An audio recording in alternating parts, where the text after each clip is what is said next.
Look, how important is understanding Volodymyr Zelensky to understanding the way Ukraine has rallied and defended itself since Russia invaded? Is he sort of pivotal to the to what Ukraine has done and how Ukraine has presented itself? Olga, I think I'll start with you.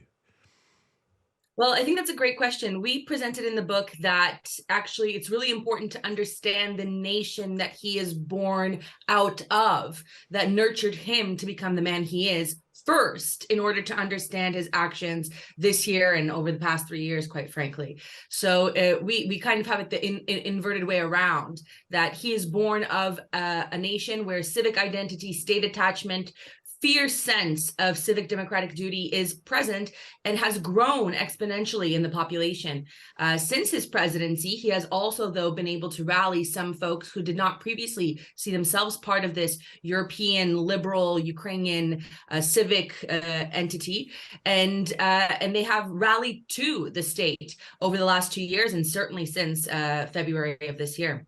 Okay, well, look, we'll talk about that precise identity in a moment. But Henry, how has Zelensky done this? Has he sort of deliberately eschewed like sort of more aspects of linguistic or ethnic identity that could have been more divisive to concentrate on something else? Has he done it on purpose, or is it just a feature of his personality? Well, I think it's both. I think his biography shows that he is somebody who, I mean, first of all, is Russian speaking primarily, although he's also very much Ukrainian speaking as a bilingual person from southeastern Ukraine. And so it's part of his identity that he symbolizes some of the diversity of Ukraine's identity. But at the same time, he has made this essential message of not only his politics, but also his entertainment. He has been a fixture in Ukrainian entertainment since the 2000s, when he was a producer for one of Ukraine's biggest television networks. And then, of course, he was a TV star as a comedian and a writer. And these were themes that go way, way back. The idea that Ukrainians should not be so focused on the cultural aspects of what makes them Ukrainian, but what makes them Ukrainian is simply being Ukrainian, being loyal to the state, having a sense of civic duty to the state of Ukraine, and having grown up there and shared experiences with other people as Ukrainians, regardless of ethnic background, linguistic background, cultural background. Sure. So, okay. So, Olga, tell me a bit about then that civic identity that has formed in Ukraine. Can we liken it to other identities elsewhere? Is it I mean, is it something that sort of speaks its own name, that is very conscious of itself as a new thing? Well, that's the interesting part. It's not really a new thing. It really started out very much 1991. Some would argue even during the dissident era, where dissidents were conveying this identity around civic duty, around people power, around democratic norms of engagement already during the USSR, as dissidents against it, of course, and against the Russian chauvinistic, perhaps, attitude towards Ukraine and Ukrainians. But certainly since 1991, it has grown exponentially, and I mean, studies from our colleagues such as Volodymyr Kulik have shown that people have moved from ethno-linguistic identities, right, to this more state-centered, liberal democracy-focused, Ukrainian state-attached identity over time and again. So you can link it to places like, for instance, Canada, where folks might have different, be dissidents of different, descendants, sorry, of different ethnicities and nations. They identify as Ukrainian, as Italian, as Afghan, but they are primarily attached to the Canadian state and all the values that that espouses. And that's very much the story of Ukrainians over the last 3 years, but certainly in the last 3 years and the last years exponentially so. This is what's really on display. And so, is there a generational aspect there at all? Are young people more likely to feel this way than older people, or is it something that's really sort of seeped into the entire population? Henry, I guess I'll Well, give them to you. yeah, sure. I mean, we talk about it as something that's characteristic of all Ukrainians. As Olya mentioned, we can go back to the Soviet era and find that Ukraine is arguably the most productive generator of dissidents, and they had this this civic sense of identification with Ukraine. But of course, it's something that's strengthened with Ukrainian independence. And we write in particular about the importance of this to the generation that grew up primarily with an independent Ukraine, for whom this was their formative period. So we think it's probably most intense and most dominant in many ways for this generation that grew up since Ukraine has been independent. But at the same time, it's been characteristic of all Ukrainians, and there have been many that have come around to this over the years as well, maybe who weren't initially committed. And Henry, sticking with you for a moment, you said that, I mean, you talked about how this sort of how Zelensky embodies this, did so even before he was president as an entertainer. Was it sort of recognized that he embodied this sort of civic identity before the war? Was that part of his election, or is it something that's really only sort of come into focus in the light of the war? It was certainly something that was very central to his message. It certainly very clearly since 2014, after Russia began its invasion.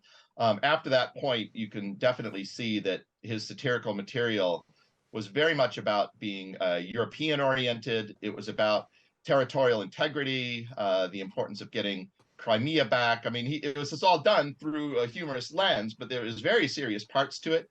There were songs to a lot of his entertainment production that would really pull at the national heartstrings.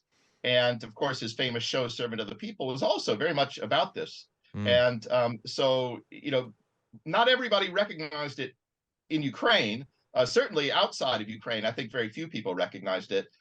We've done some analysis of media content and find that the dominant themes tended to be about him as a comedian, as maybe somebody in over his head when elected president. And many people in his political opponents' camp also didn't recognize this. And I think that's one reason why they were caught unexpected when he won election in 2019. But clearly, this was part of his appeal to his viewers, who were, in the millions, and was key to his election and subsequent success as president and in war. Olga, focusing on Zelensky particularly, the image we've become very familiar with of Zelensky in his military uniform, which he basically put on at the start of the war, and he still wears, and with the sort of the beard that he has, and the very sort of like a quite stylized sort of man at war image, is that very different from the image he presented before, or is it a natural kind of evolution from it? So actually, this is something we talk about in the book, because that green T-shirt that is now so famous and symbolizes Zelensky, this army green T-shirt that is actually an army product, is something that he wore very often when he would go to visit the barracks, when he would go to speak with individuals in the military throughout his presidency. So he did have this other look and image and style. He also tended to do some selfies and some own recordings and video blogs with, then it was a black turtleneck back in the day, more prominently. But nonetheless, he did have this different, more casual approach and different look to him in the past as well. But this is certainly, I think, out of necessity now, right? He had to record his videos like this in the first few weeks. I mean, he was being kept in secure locations. He probably did not prioritize dealing with his beard at all. I mean, that certainly the life and death situation. It was certainly not November. It was February. So yeah, this I think is out of necessity. Understood. Yeah, absolutely. And look, Henry, there was the suggestion when Russian forces entered part of Kyiv right at the beginning of the war, before they were, of course, expelled again. There was the suggestion that Zelensky might be evacuated by the Americans, and he was in sort of no mood to accept that. Was that ever likely, do you think? I mean, did the Americans sort of miscalculate who he was and what he was prepared to do, or did his decision to stay surprise some people? Well, of course, his famous response was, I need ammunition, not a ride. And I think this comes out of his character. And what we write is that it comes out of the character of Ukraine as a people. Obviously, people vary within any nation. But what we see now in terms of the mass mobilization of ordinary people, we write about in the book about old people, elderly people coming out and trying to stop tanks with their bare hands. milking young goats so that the troops can have fresh milk when they're trying to support them.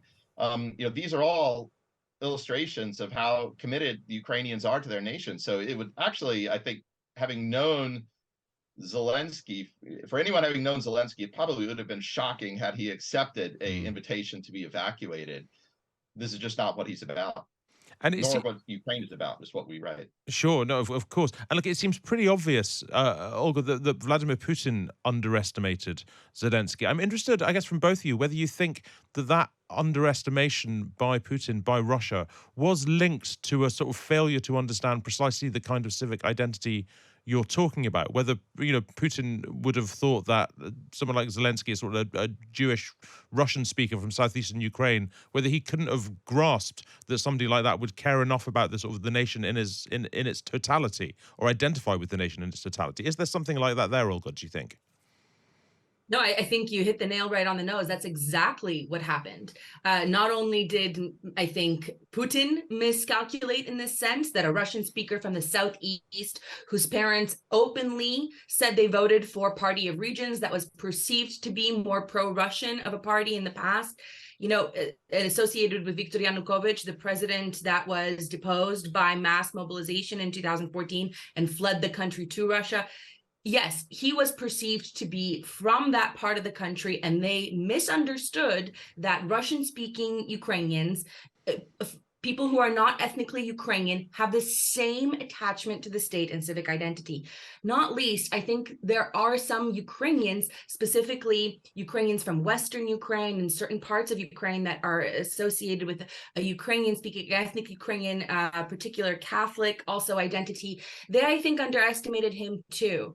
And that being said, just to go back to what we were talking about, a lot of folks missed that. And that's because we weren't paying attention. We weren't watching the shows. We weren't watching the theatrical performances. And we weren't listening for that message of that which divides us, be it language or something else, is not anywhere near as strong as that which unites us in Ukraine. And that was his message throughout. And yes, everyone kept missing that, not least painting him as a comedian when he was, quite frankly, a media mogul. Yeah, sure. Understood. Henry, do you think, is this identity now then, this sort of Ukrainian civic identity, is it fully formed, or do you see it in the future evolving into something something different, something more comprehensive, something sort of painted out with more detail?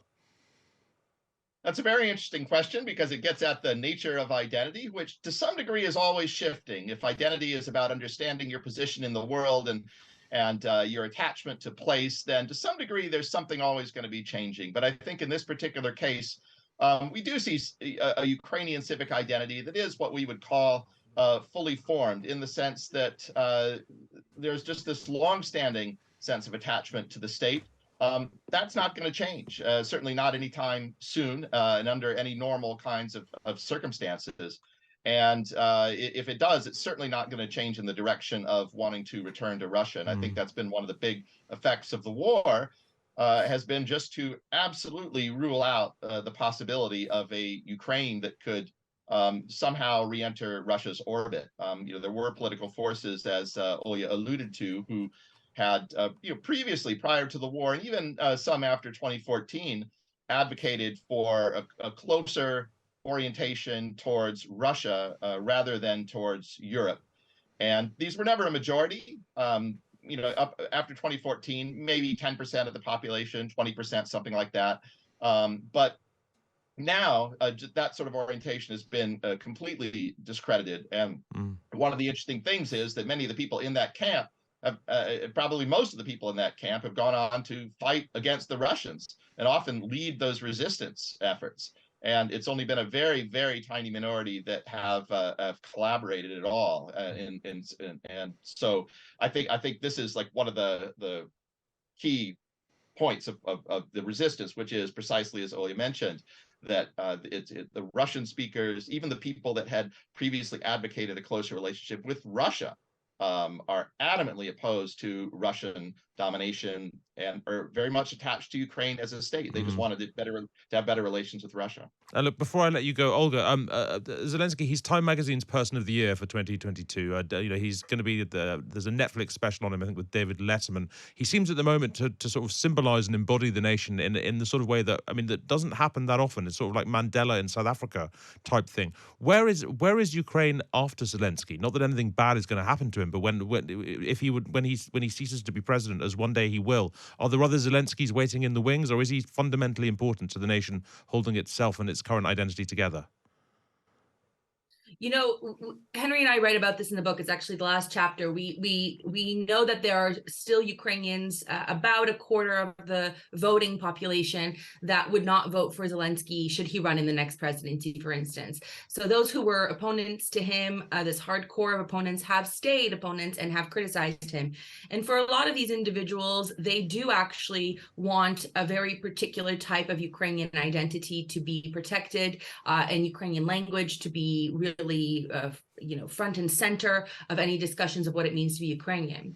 But for the general population, for the median voter, anyone who wants their vote will have to defend Ukrainian territorial integrity, would have to talk about the same ideals that he's been talking about, because that's what the median voter, especially in central and eastern Ukraine now, that's what they want. They not only want peace, but they also want to defend their state. They see that as a state that engages ordinary citizens and is democratic, and they see that as a state that is heading to the war towards the EU.